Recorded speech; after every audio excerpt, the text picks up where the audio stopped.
The first email hit my inbox at 6:03 a.m., the subject line smiling at me like it had teeth. Rebuilding our culture, effective immediately. I was in my kitchen in Raleigh, barefoot on cold tile, listening to my kettle hiss while my laptop chimed. The kind of chime you stop trusting after enough years in corporate tech. I clicked, watched the message load, and felt that small, familiar sensation behind my ribs, the one that's not fear exactly. More like foreknowledge. Mandatory return to office. 5 days a week. No exceptions unless pre-approved by executive leadership. At the bottom, a line that tried to sound warm. Can't wait to see everyone back where we belong. I read it twice, because sometimes you need to give stupidity the courtesy of a second pass just to confirm it's real. Then I opened Slack and watched the first domino fall. "Is this a joke?" someone typed. It wasn't. The smell of coffee filled the kitchen. My kettle clicked off. Outside, my neighbor's sprinkler started, rhythmic and indifferent. I poured the water over ground slowly, the way you do when you already know your day is going to get messy and you're trying to control at least one thing. 10 minutes later, my phone buzzed with a message from my director. "Can you jump on a quick call?" It's always a quick call right before someone tries to take something from you. My name is Sloan Whitaker. I'm 39. For 11 years, I was the director of platform operations at Northbridge Systems, a logistics software company headquartered in Charlotte, North Carolina. One of those firms that quietly runs half the country's freight planning while executives talk about disruption like they invented it. I wasn't the loudest person in any room. I didn't need to be. I built the rooms. When a hurricane slammed the Gulf and our clients rerouted 400% more shipments overnight, our platform didn't blink. That was me. I led the redesign of our routing engine, the Atlas dispatch layer, so it could handle 1.2 million optimization requests per day without collapsing into a tantrum. I built the Argus Reliability Console, a monitoring and incident system that cut our mean time to recovery from 52 minutes to 14. It didn't just alert on failures. It tracked root causes and forced postmortems to include actual actions, not "we'll be more careful." I negotiated and managed $18.6 million in cloud contracts over 4 years and reduced our spend by 22% without sacrificing performance. Which sounds boring until you realize it's the difference between a company hiring engineers and a company hiring motivational speakers. And I led the remote ops protocol, documentation, runbooks, training routines, on-call rotations, and security procedures for a distributed team across 7 states and 3 time zones. That protocol kept our uptime at 99.97% for 28 straight months. It's also the reason our clients stayed with us when our competitors were having unexpected service events. That's what they call outages when they want to preserve executive dignity. The sacrifices weren't poetic. I hadn't taken a full weekend off in 3 years. I missed my sister's wedding reception because a legacy integration started spitting duplicate invoices into a client's ERP at 8:41 p.m., and there are only so many times you can explain critical incident to a family member before it starts sounding like a personality flaw. I'd done my job. Quietly. Consistently. With the kind of competence that never makes headlines because nothing is on fire. Until a nepotism hire decided fire was culture. His name was Julian Mercer. He was 36, newly minted CEO, and he arrived like a perfume cloud and a press release. Expensive suit, slightly too shiny at the lapels. Shoes polished enough to reflect the floor lights. Hair cut in a way that suggested he'd practiced looking approachable in a mirror. Julian was also the founder's godson. That detail was never announced, of course. Northbridge preferred to call it leadership continuity. Like nepotism becomes respectable if you give it a badge and a PowerPoint. Julian's previous experience was a 2-year stint as chief brand officer at a consumer app company that died quietly in a funding winter. He had survived by leaving before the obituary. Now he'd been imported into logistics software as if culture could be applied like a filter. His first all-hands was held in the Horizon Auditorium, the one with the stage lighting and the fake plants that never looked alive. He paced with a wireless mic and spoke as if he were explaining gravity to children. "We're going to rebuild culture," he said, voice smooth and slightly amplified. We're going to get back to being one team in one place. Remote was a necessary bridge. But bridges aren't homes. He smiled at his own metaphor, waiting for it to land. Someone clapped. Not many. I sat near the back with my team. Raj Baines, our principal SRE, leaned toward me and murmured, "He talks like he's being paid per cliché." Denise Calderon, our HR business partner, sharp, pragmatic, chronically tired, didn't even pretend. She texted me from 3 rows down, "Brace yourself. He's going to make this your fault." Denise had that gift. She could predict executive nonsense like weather. After the all-hands, Julian asked for a leadership sink in the Juniper Room, a glass-walled conference room that always smelled faintly of dry erase marker and panic. The kind of room where people say alignment when they mean submission. He arrived 10 minutes late, carrying a cold brew the size of a fire extinguisher. He sat at the head of the table even though it wasn't his table yet. Small signals. Always.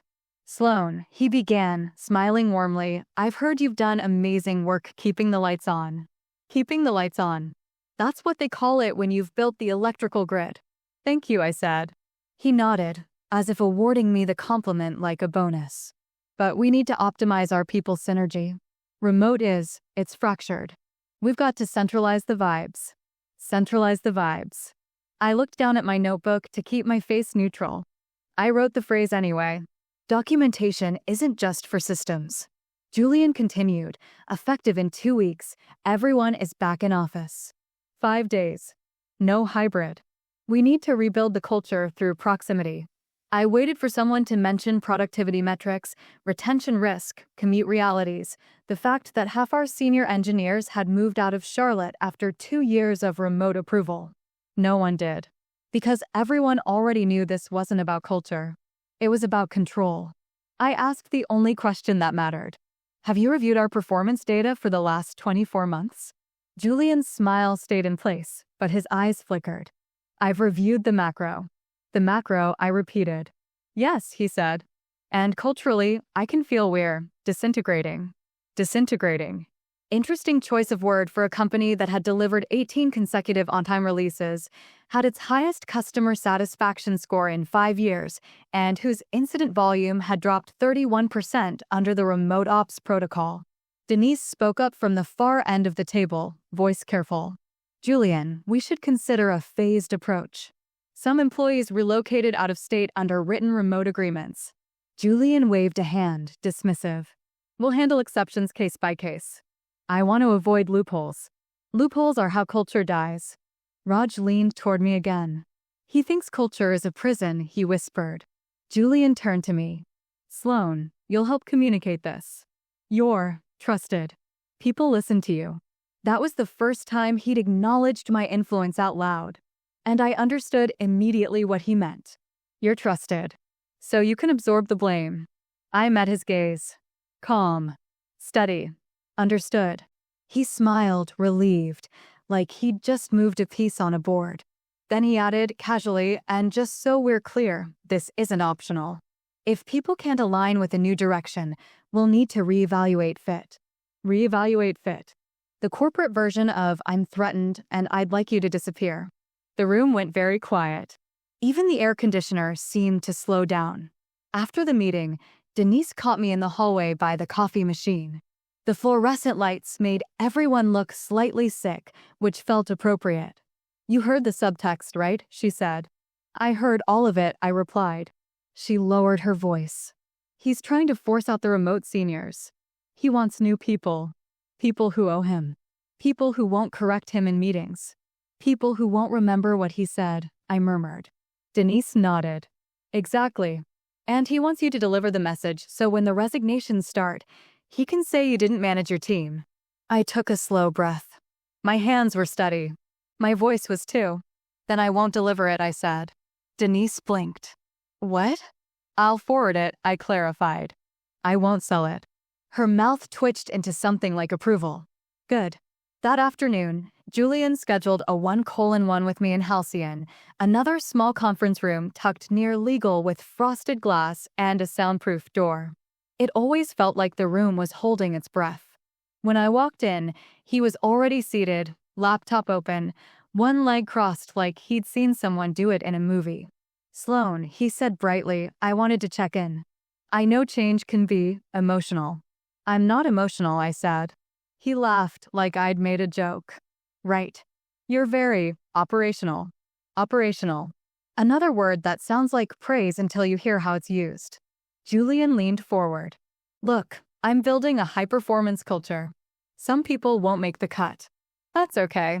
But I need my leaders aligned." "Aligned with what?" I asked gently. He blinked again, a little too long. "Aligned with the vision." "And the vision is commuting?" I asked. He smiled tightly. "The vision is being together. Culture. Collaboration. Spontaneous synergy. Spontaneous synergy. Like teamwork is a sneeze." I nodded slowly. "You're aware that 60% of our platform engineering team is remote, correct?"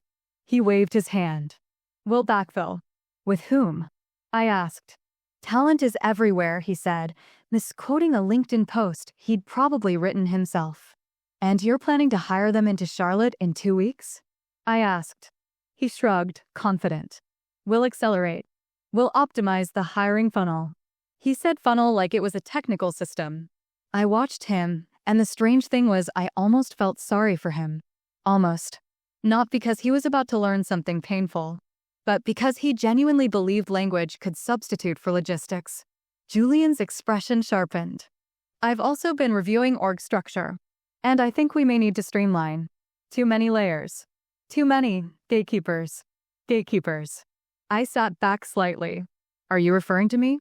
He smiled in that way that tries to be kind while sharpening the blade.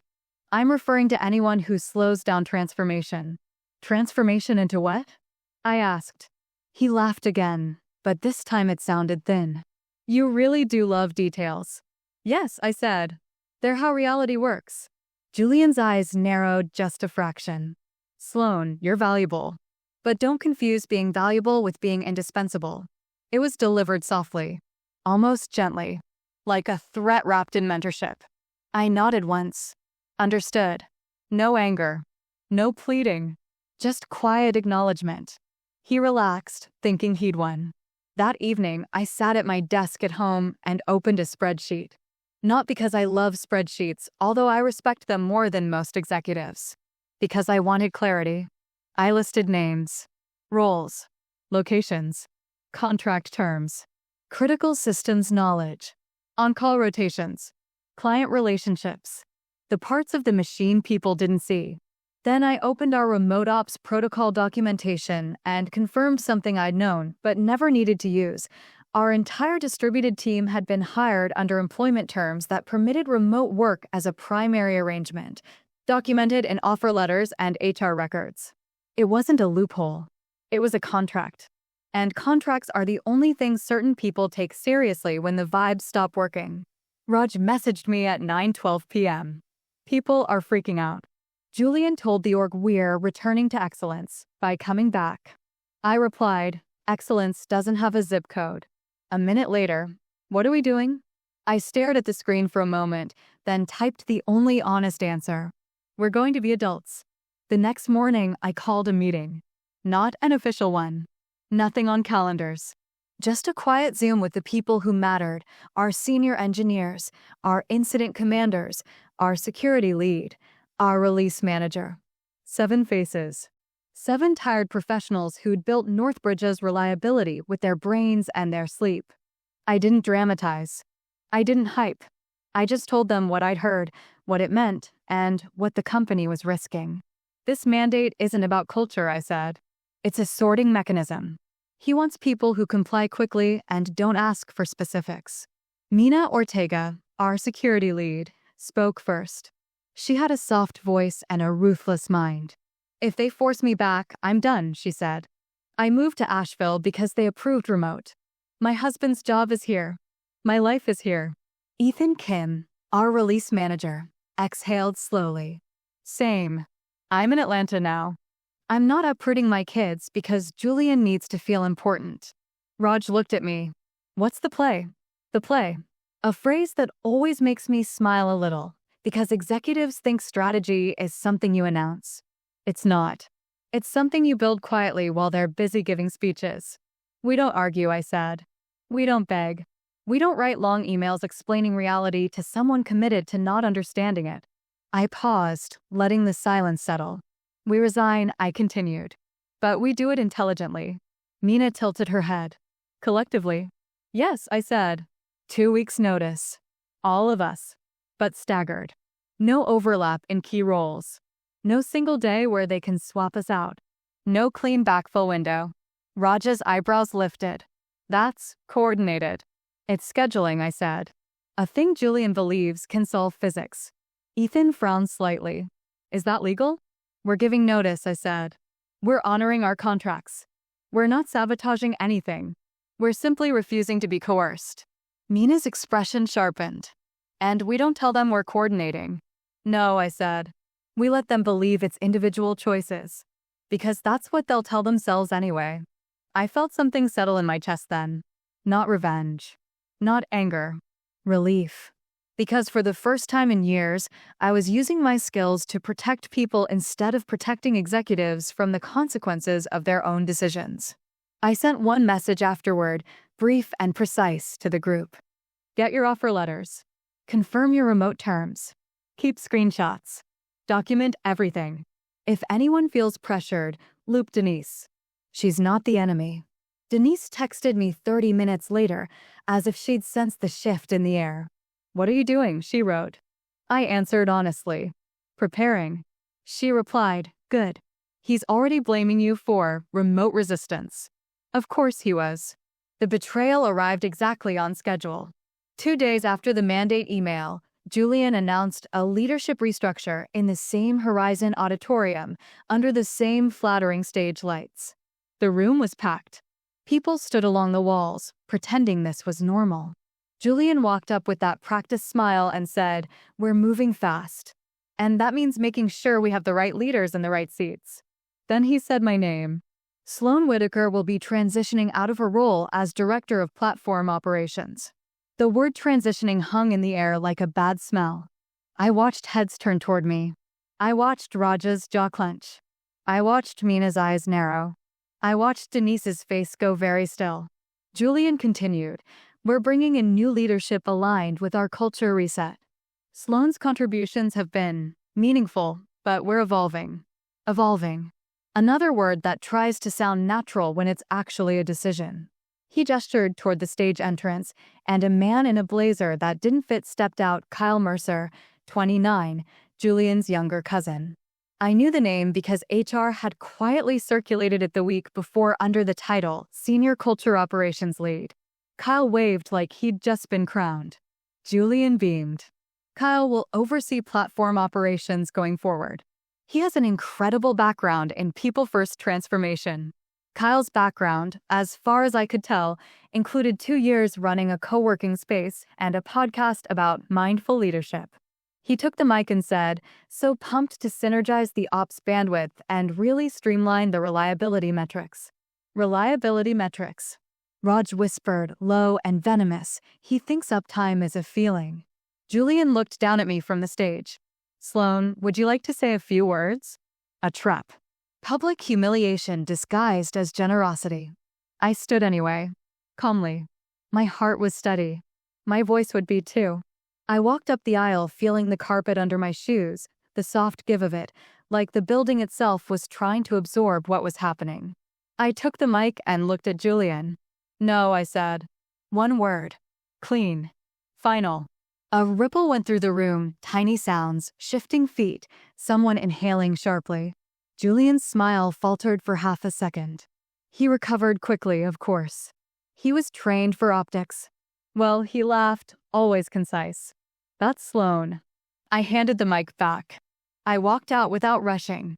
Behind me, Carl said something about optimizing alignment. Julian laughed too loudly. The room stayed quiet. In the hallway, Denise caught up to me. Her voice was low, urgent. Halcyon. Now. We walked in. The frosted glass door shut with a soft click. Tell me you didn't just get blindsided, Denise said. I didn't, I replied. You knew. I suspected, I said. The cousin confirm was just theatrical. Denise stared at me for a moment, then exhaled. Okay. HR wants you to sign a separation agreement. 4 weeks severance. Non-disparagement. Standard. Standard for who? I asked. Denise's mouth twitched. Not for you. I'm not signing today, I said. She nodded. Good. Also, Julian's been telling people you were too expensive. I let that sit. Too expensive. After 11 years of keeping the platform alive. I was cheaper than incompetence, I said. Denise looked at me with something like respect. What are you going to do? I picked up my bag. I'm going to let culture rebuild itself. I walked out into the lobby, the air cooler there, conditioned and sterile. The security guard at the desk looked uncomfortable. He didn't meet my eyes. I nodded anyway, because he wasn't the one making decisions. He was just watching them happen. At the doors, I turned back once. Not dramatically. Just to take in the marble, the glass, the corporate cleanliness. A building designed to make people feel small. Then I stepped outside into the Carolina heat, where the sunlight didn't care about titles. If my story resonates with you, make sure to like and subscribe. I share workplace strategy and corporate analysis every week that might just change how you navigate your career. Because what happened next wasn't loud. It was organized. What Julian didn't know, what Kyle certainly didn't know, what the board never thought to ask, was that I'd spent the last 8 months building something they couldn't see on an org chart. Documentation. Not the kind you file with HR because someone tells you to. The kind you architect when you've watched enough executives confuse enthusiasm with expertise. 14 months ago, I'd started keeping a separate record. Not out of paranoia. Out of pattern recognition. Julian had been brought in as Chief Strategy Officer first, before the CEO promotion, and within his first week, he'd used the phrase talent density optimization in a meeting about headcount. That's when I knew. People who talk about humans like their compression algorithms don't value the humans. They value the algorithm. So I started logging. Every decision. Every email. Every time someone with chief in their title overrode an engineer's technical recommendation because it didn't feel innovative enough. I created a private repository, nothing fancy, just a secure cloud folder with timestamps and screenshots. I called it the Operational Reality Archive. Every time Julian said, "We'll figure it out," I documented what it actually was and who would have to figure it out. Every time Kyle sent a Slack message asking if we could just restart the database to make it faster, I saved it. I wasn't planning revenge. I was preparing evidence. On March 18th of this year, 6 months before the RTO mandate, I'd also done something quieter. I'd reviewed every employment contract for my team. Not because I was looking for exits. Because I wanted to know what leverage we had if someone ever tried to rewrite the terms unilaterally. Turns out, we had plenty. Northbridge had hired most of our remote engineers under explicit remote-first agreements. The offer letters said primary work location, remote in actual printed text. HR had approved it. Legal had signed off. It wasn't a pandemic accommodation. It was a hiring strategy, which meant any forced RTO wasn't a policy change. It was a contract violation. I'd also quietly reached out to an employment attorney in February, a woman named Claudia Voss, who specialized in executive wrongful termination and constructive dismissal. I didn't hire her. I just had a consultation. Paid her for an hour. Asked hypothetical questions. She told me something useful. If they change your terms to force you out, that's not resignation. That's termination with cause invented retroactively. Document everything. So I did. The night of my public transition, I sat in my home office and opened a spreadsheet I'd been updating for 2 months. It listed every critical system, every on-call rotation, every single point of failure in Northbridge's infrastructure. Next to each one, I'd noted who owned it, who had backup knowledge, and what would happen if that person left. The picture was clear and damning. 60% of our platform reliability depended on people Julian was about to lose. And he had no idea. I sent one message to the team that night, brief and clinical. If you're planning to resign, coordinate with me first. Let's be smart about timing. Raj replied within 2 minutes, already drafting. Mina sent a thumbs up. Ethan wrote, "I'm in." Let's make this elegant. Elegant. That's exactly what it would be. Because revenge isn't loud. It's scheduled. 72 hours after my termination, the first cracks appeared. It was a Saturday morning. I was on my back porch with coffee, watching the light filter through the trees in that soft, golden way that makes you forget the world has emails. My phone buzzed. A text from Raj. Kyle just broke the Atlas dispatch layer. I stared at the message for a moment, then opened my laptop. The Sentinel protocol, my quiet monitoring system that still had read-only access to all production logs, showed exactly what had happened. Kyle had attempted to optimize the routing engine by disabling what he called redundant validation checks. Those checks weren't redundant. They prevented the system from dispatching trucks to locations that didn't exist or assigning loads that exceeded vehicle capacity. He turned them off at 11:47 p.m. on Friday night. By Saturday morning, 340 routes had been generated with invalid coordinates. Drivers were getting dispatch orders to addresses like null and 0.0000, 0.0000. The customer support queue had 89 tickets. All critical. My phone rang at 9:23 a.m. unknown number. I let it go to voicemail. Kyle's voice was bright but strained, like someone trying to sound calm while their kitchen filled with smoke. Hey Sloan. So, quick question. We're seeing some weirdness with the routing system. Nothing major, just some drivers are getting confused about their stops. Anyway, I know you're probably busy, but if you could maybe shoot me a text with, like, a reset process or something, that'd be awesome. Thanks. A reset process. For a system that required manual data reconciliation, client notification, and a post-incident review to prevent regulatory fines. I didn't text back. I poured another cup of coffee and sat back down. The sun was warm. The birds were loud. The world continued. Raj called me 20 minutes later. He's panicking, Raj said, voice flat. He keeps asking me to just roll it back, but he doesn't understand that you can't roll back dispatches that have already been sent to drivers. Did you explain that? I asked. 3 times. He said I was overcomplicating it. I smiled, even though Raj couldn't see it. What's he doing now? Calling Julian. Who's calling you, probably. Probably, I agreed.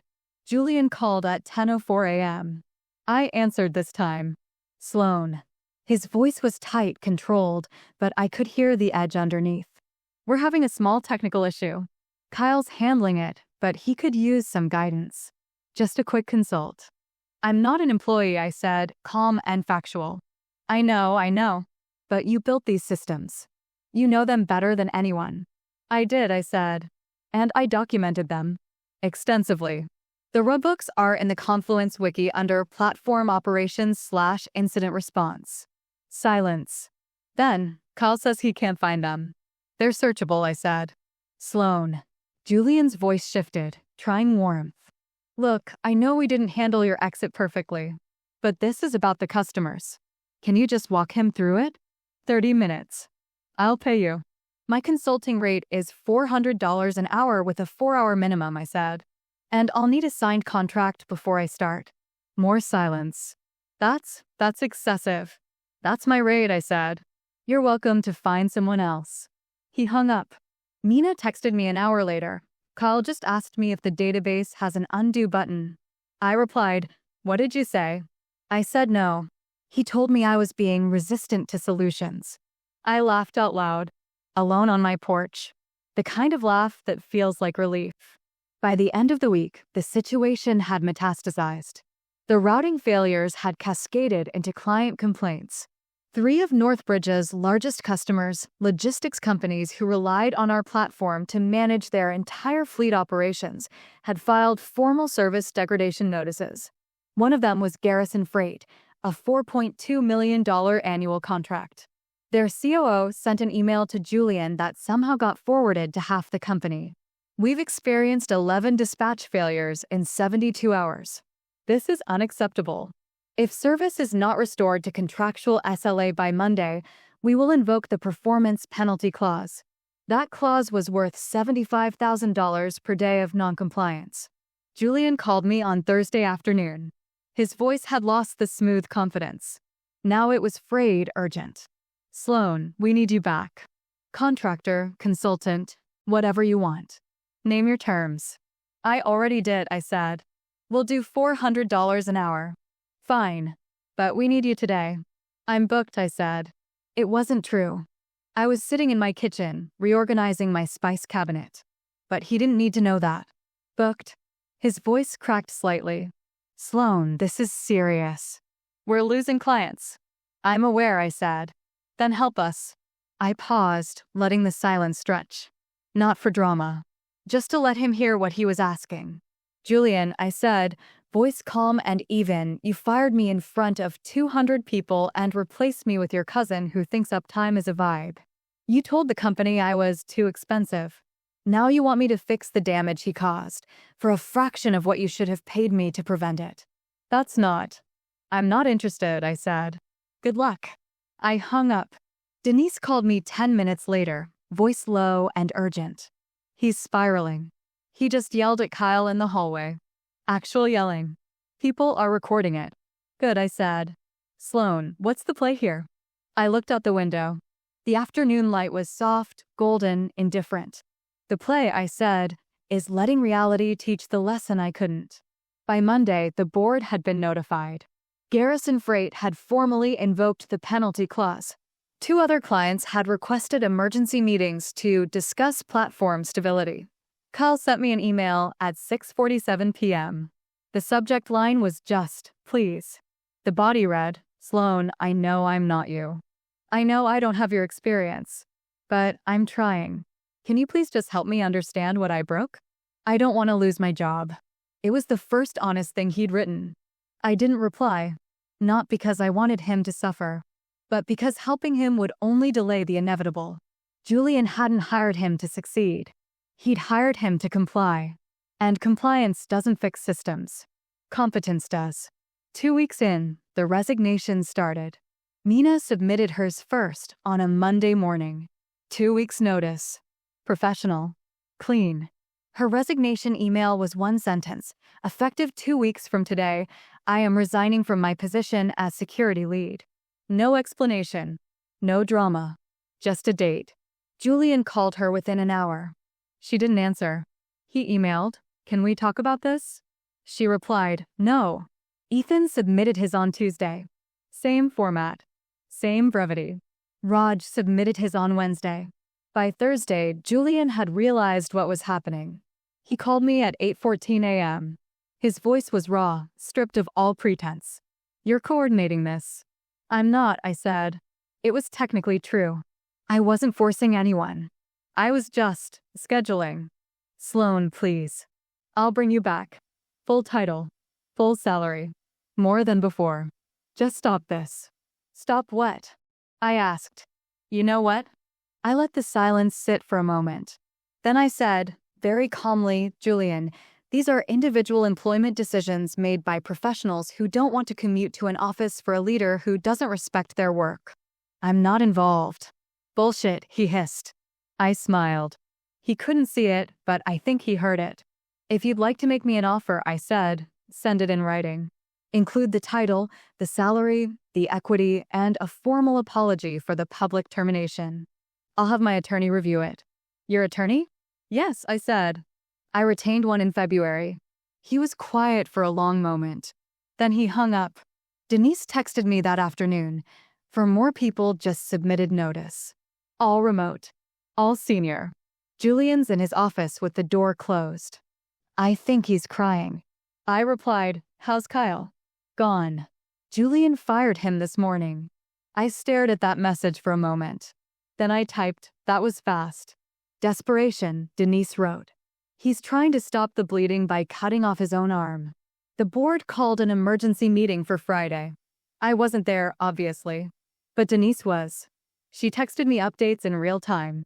Board chair just asked Julian how many people have resigned. He said a few. She asked for the exact number. He said 9. She asked how many were senior engineers. He didn't answer. She's pulling up the org chart herself.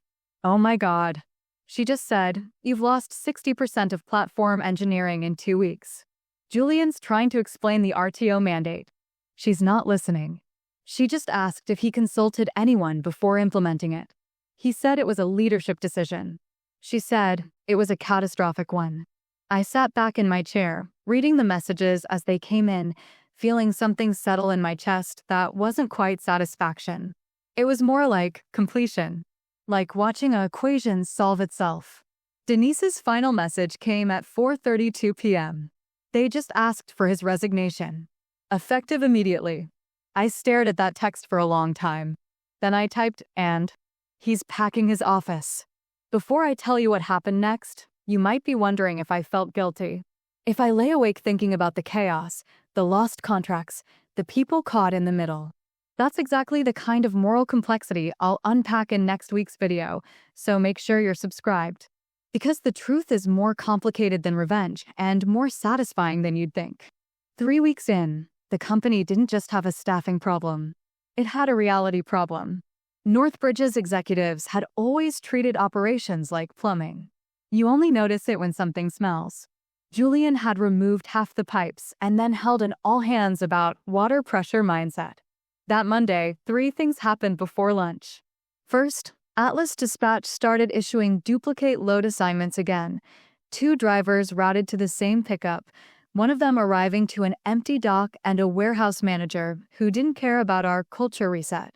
Second, the Argus Reliability Console, my incident and monitoring system, began throwing warning alerts that no one was acknowledging. Not because they were ignoring them, but because Kyle had streamlined alert routing by disabling the escalation chain. He'd said it was too noisy. In his defense, alarms are noisy.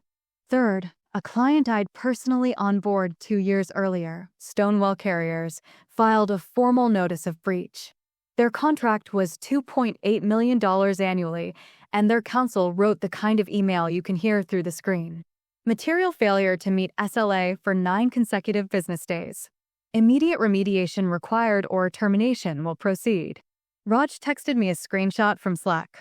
It was a thread of executives and project managers arguing about who was owning the message, while a junior engineer typed, "Can someone please approve access so I can restart the workers 5 times in a row?"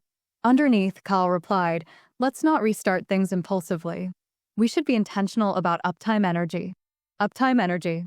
That's when I realized they weren't just incompetent. They were committed to a worldview where language could override physics. My phone rang at 11:09 a.m. unknown number. I answered. "Sloan," Julian said. His voice sounded like it had been sanded down overnight. "We need to talk." "You resigned," I said. "I didn't resign," he snapped.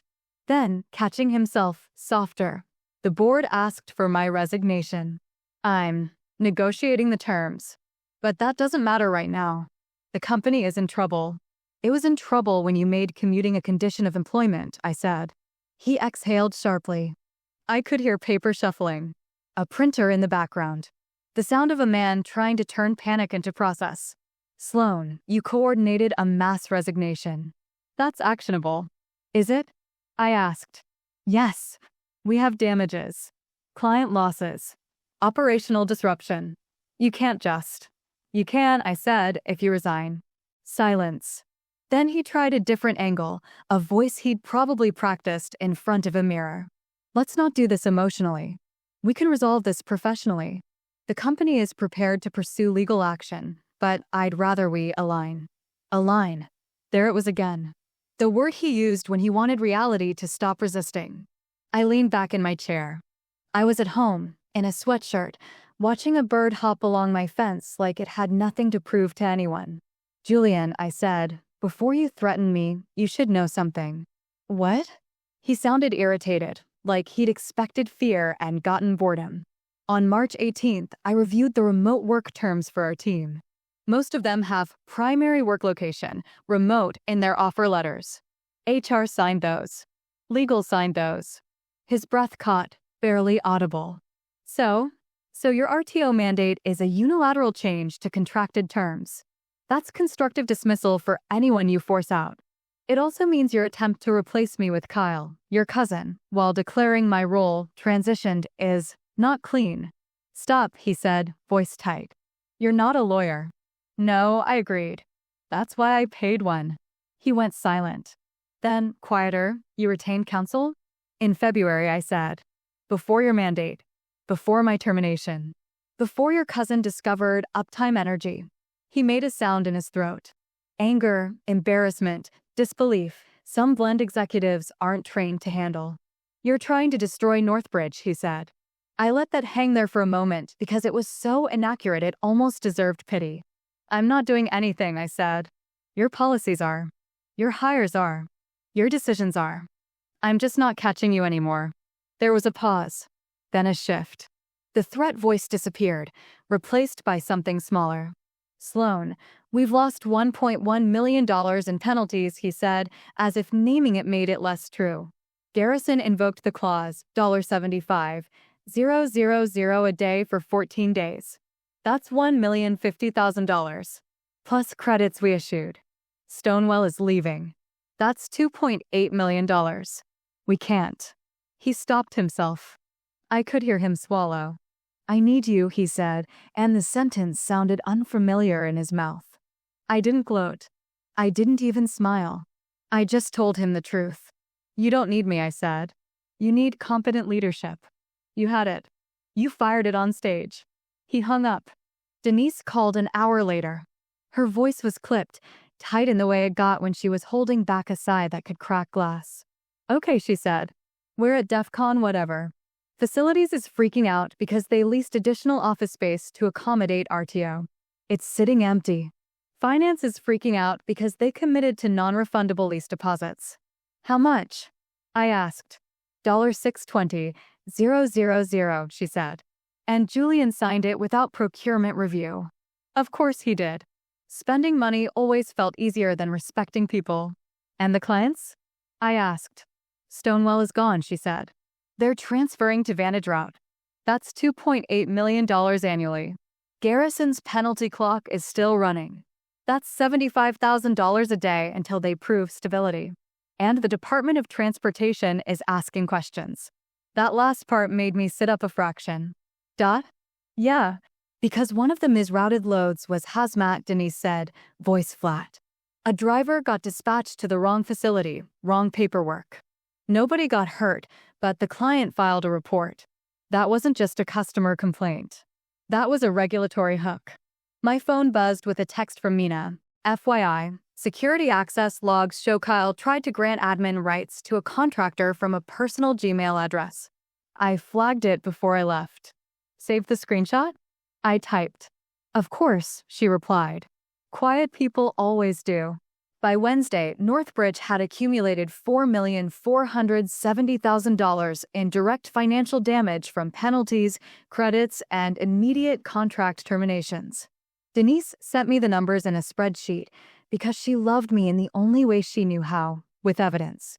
When you added in the projected annual revenue loss from clients who'd already initiated exits, the number rose to $9,600,000. And that was before you accounted for hiring costs to replace 60% of platform engineering, or the reputational damage, or the fact that the person in charge of culture operations had tried to disable an escalation chain because it was too noisy. The wider organization started to realize what had happened in that slow, dawning way that feels almost physical. You could hear it in the hallways, Denise said. The whispers. The careful questions. The way people started saving emails. People don't panic when they think leadership is competent. They panic when leadership starts rewriting history in real time. By week 5, there was a board intervention so aggressive it bordered on medical. Catherine Mallory, the board chair, a woman who'd spent 20 years in private equity and spoke in short sentences like she was charging by the word, called an emergency session on a Sunday night. Not Monday morning, not first thing. Sunday night. Denise described it to me later like it was a crime scene. The board came in dressed like they were going to a funeral, she said. No one smiled. They didn't ask for updates. They asked for names. Names of who? I asked. Names of who approved the mandate. Who approved the lease. Who approved Kyle. Who approved the disabling of incident routing. Denise's voice hardened. And Julian tried to say it was collective leadership. Catherine looked at him like he'd insulted her mother. My phone rang at 9:38 p.m. Sunday.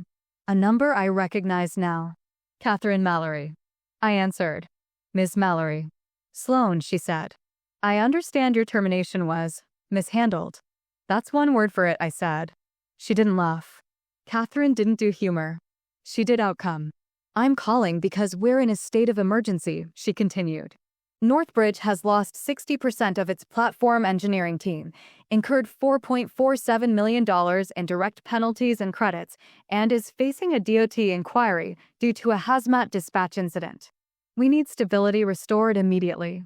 I let her talk. It was rare to hear a board chair speak in numbers instead of metaphors. We want to bring you back, she said. Interim VP of Platform Operations. Full authority to rebuild the team, set policy, and restore client confidence. Salary of $310,000, plus a $90,000 signing bonus, plus equity refresh. You will report directly to the board for 90 days. Who will be CEO? I asked. A pause, sharp and brief. Not Julian. Good, I said. And Kyle, she added, as if checking a box. I don't care, I said, and I meant it. Kyle was a symptom. Julian was the disease. Catherine's voice softened just a fraction. We also want your help in understanding how this happened. The decision-making chain. The failures. I considered that. I wasn't angry. I wasn't interested in humiliation. But I did believe in consequences that landed where they belonged. I can provide documentation, I said. If you sign an engagement letter and indemnify me for pre-existing damage. I'm not walking back into a burning building to be blamed for smoke. Agreed, Catherine said immediately. We'll have counsel draft it tonight. Then send it, I said. I hung up and sat in my quiet house for a moment. The air smelled faintly of lemon cleaner. My dishwasher hummed. Life, normal and steady. This was the part people misunderstand. Coming back wasn't forgiveness. It was control. The following Monday, I walked into Northbridge Systems through the same lobby where I'd walked out weeks earlier, the marble floors still gleaming with that corporate cleanliness designed to make people forget what happens in conference rooms. The receptionist's smile looked fragile, like it had been used too many times. Ms. Whitaker, she said, exhaling as if she'd been holding her breath. They're expecting you. I'm aware, I said. They put me in a conference room with too much glass and too little warmth. Juniper. Of course it was Juniper. The room still had faint ghost marks on the whiteboard, half-erased words like alignment and culture. Catherine was there in person. 2 other board members. Denise, the interim CFO, legal counsel, and Julian. Julian looked smaller than I remembered. Same suit quality, less confidence. His hands kept smoothing the front of his jacket, like he was trying to iron himself back into authority. Catherine didn't waste time. Sloan will lead remediation, she said. Effective immediately. Julian Mercer is being placed on administrative leave pending investigation into governance failures and potential misconduct. Julian's head snapped up. Misconduct? This is insane. I was trying to rebuild culture. Catherine's gaze stayed flat. You lost the team that built the product. That's not culture. That's mismanagement. Julian turned to me, eyes bright with a kind of panic that was trying to cosplay as righteous anger. You did this, he said, voice shaking. You coordinated a mass exit. You sabotaged the company. I looked at him. Calmly. Carefully. I didn't sabotage anything, I said. I gave you data. I gave you documentation. I gave you a functioning system. You replaced it with slogans and a cousin. Kyle wasn't in the room. I didn't know where he was. I didn't ask. Julian's voice rose. They moved because you told them to. You. Catherine cut him off. Julian. Stop. He didn't. He leaned forward, palms on the table, and said the thing he'd been holding back for weeks. I was threatened by them, he snapped. They didn't respect me. They laughed at me. You undermined me from day one. The room went silent in that clean, clinical way it does when someone finally says the true thing out loud. Denise's eyes flicked toward me. Just a glance. But I understood what she meant. There it is. Julian realized what most insecure leaders eventually realize. You can't outrun competence by firing it. You just make the collapse faster. Catherine's voice was almost gentle. Thank you for saying that, Julian. That will be noted. Julian turned to her, confused. Noted? Catherine, Meeting adjourned, Catherine said. Legal will walk you out. Julian's face changed then. The last layer of CEO polish cracked. No, he said, voice sharp. You can't do this. You need me. I'm the CEO. Catherine didn't blink. You were. Legal stood. Julian stayed seated for a moment longer, breathing hard, staring at the table as if the wood might offer him another option. Then he stood, too, and walked out without looking at anyone. I watched him go. Not with satisfaction. With that cold recognition you get when you see a story resolve exactly as it was built to. Within 48 hours of that meeting, Northbridge's largest remaining client, Harlan Logistics, announced they were moving their $6.4 million annual contract to a competitor due to instability in service delivery and leadership uncertainty. The contract had been stable for 5 years. It took 5 weeks to break. The board didn't fight it. They didn't try to spin. They issued a formal apology to clients, disclosed operational issues, and announced a remediation plan. They also terminated Julian's contract for cause, citing governance failures and financial mismanagement. That clause allowed them to claw back his $250,000 sign-on bonus and cancel his equity grant before vesting. The company's private valuation dropped 29% after the client exodus. Not a headline because Northbridge wasn't public. But investors notice. They always notice. Catherine gave me 90 days to stabilize. I did it in 72. Not because I'm a magician. Because the work isn't magical. It's just work. First, I reinstated the Argus escalation chain and restored incident routing. I required 2-person review for any change to alert policies. No more noisy excuses. Production doesn't care about your sensory preferences. Second, I froze all non-essential deployments for 14 days and instituted a temporary change advisory board (CAB) made up of engineers, not executives. If you couldn't explain the change, you couldn't ship it. Third, I rewrote the work policy. Remote first for roles that could be remote. Office optional. In-person collaboration for specific events, not as a daily loyalty test. Denise drafted the HR policy language with me. She added the one line that mattered. Work location is a contracted term, not a cultural preference. She smiled when she wrote it. Denise had been waiting years to type that sentence. The board asked if I wanted the CEO role. I said no. Not because I couldn't do it. Because I've watched too many competent people get dragged into executive theater and forget what they're good at. I negotiated a different deal. Interim VP of Platform Operations became permanent SVP of Reliability and Infrastructure, with veto authority over any policy that materially affected operational continuity. Salary $330,000. Bonus target 25%. Equity refresh of 0.6%. Catherine signed it without drama. She'd learned her lesson the expensive way. Raj took my call when I offered him a return. I'm not coming back, he said immediately. Fair, I said. I'm at a place where leadership doesn't think culture is a hostage situation. Also fair. He paused. But I'll consult. Nights and weekends.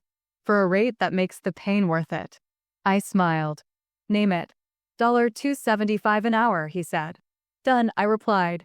Nina didn't come back either. She'd taken a role at a healthcare company with a security budget that didn't treat her like an inconvenience. Ethan moved to a startup in Atlanta. They were happy. I let them be happy.